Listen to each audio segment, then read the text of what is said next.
कौन सा कोशिकांग कोशिका द्रव्य के विभिन्न क्षेत्रों में पदार्थों के परिवहन के लिए एक चैनल के रूप में कार्य करता है? अ. सूत्रकणिका, ब. लयनकाय, स. अंतःप्रद्रव्यी जालिका, द. हरितलवक। आंसर स. अंतःप्रद्रव्यी जालिका कोशिका द्रव्य में विभिन्न क्षेत्रों में पदार्थों के परिवहन के लिए एक चैनल के रूप में कार्य करता है। अंतःप्रद्रव्यी जालिका जंतु एवं पादप कोशिकाओं के कोशिका द्रव्य में अत्यंत सूक्ष्म, शाखित, झिल्लीदार, अनियमित नलिकाओं का घना जाल होता है। ये लाइपोप्रोटीन की बनी होती है और कोशिकाओं में समानांतर नलिकाओं के रूप में फैली रहती है। 64. जीवों की मूल निर्माण इकाई कौन सी है?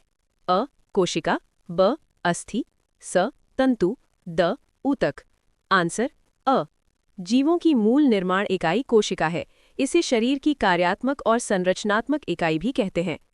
कोशिका दो प्रकार की होती है, एक प्रोकैरियोटिक कोशिका एवं 2 यूकैरियोटिक कोशिका। सभी जीव एक या एक से अधिक कोशिकाओं से बने होते हैं। कोशिका विभाजन के माध्यम से कोशिकाएं अन्य कोशिकाओं से उत्पन्न होती हैं। 65. निम्नलिखित में से कौन सा पदार्थ विसरण द्वारा कोशिका झिल्ली के पार संचलन कर सकता है? अ.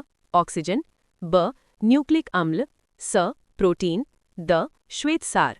आंसर अ. ऑक्सीजन विसरण द्वारा कोशिका झिल्ली के पार संचलन कर सकता है।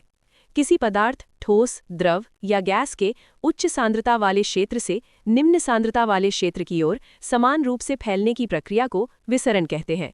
विसरण की प्रक्रिया में एक पदार्थ के अणु दूसरे पदार्थ के अणु के साथ मिल जाते हैं।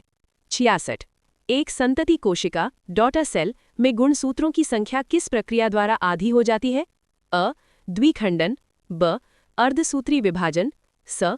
सूत्री कोशिका विभाजन, द. असूत्री विभाजन। आंसर ब. एक संतति कोशिका में गुणसूत्रों की संख्या अर्धसूत्री विभाजन द्वारा आधी हो जाती है। अर्धसूत्री विभाजन के दौरान एक कोशिका 2 बार विभाजित होकर 4 संतति कोशिकाएं बनाती है। इस विभाजन के दौरान लैंगिक कोशिकाएं या युग्मक, अंडाणु और शुक्राणु कोशिकाएं उत्पन्न होती हैं। 67. विभिन्न कोशिकांग जैसे सूत्रकणिका, राइबोसोम आदि मिलकर जीवन की मूलभूत इकाई का निर्माण करते हैं। उसे क्या कहा जाता है? अ. अंगतंत्र, ब. ऊतक, स. कोशिका, द. अंग। आंसर स. विभिन्न कोशिकांग जैसे सूत्रकणिका, राइबोसोम आदि मिलकर जीवन की मूलभूत इकाई का निर्माण करते हैं। उसे कोशिका कहा जाता है। कोशिकाओं के समूह को ऊतक, ऊतकों के समूह को अंग और अंगों के समूह को अंगतंत्र यानी शरीर कहा जाता है।